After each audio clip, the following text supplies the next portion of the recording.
name is Sesheta Jamdagni Halder. I am from Punjab School, grade 4th C. Today I am going to do an experiment on water solubility. So let's start. We all know that water is a universal solvent. So first I am going to use salt, and here salt is a solute.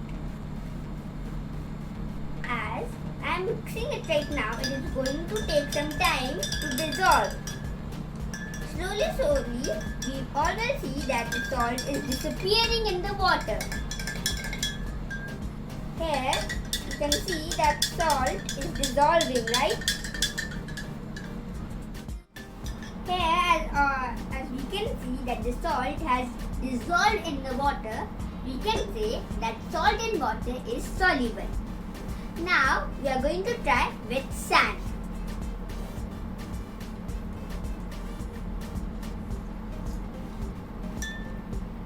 Here, as you can see, how I am mixing the sand in the water, the color of the water has totally changed.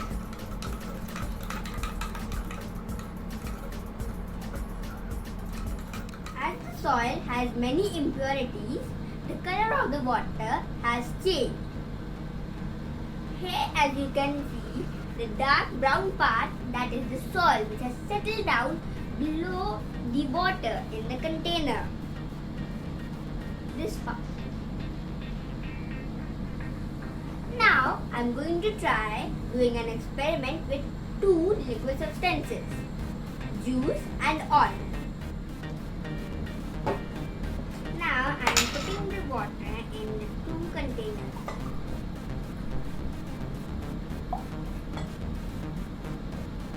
First, I would like to explain the two terms, miscible and immiscible. Miscible is where two liquid substances are mixing with each other. Here I have juice and oil. First, I am going to mix juice and water.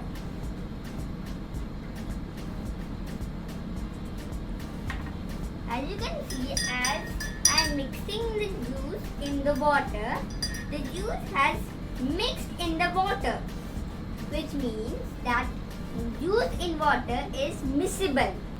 And now the term comes immiscible. And immiscible is where two liquid substances are not mixing with each other. As here you can see, I am trying to mix the oil with the water, but it is not mixing, which means that oil in water is immiscible, or we can call it as heterogeneous.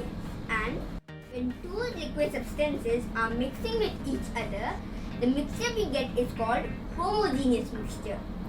And when two liquid substances are not mixing with each other, we get the mixture called heterogeneous mixture. In this video, we learned soluble, insoluble, miscible and immiscible. Thank you for watching.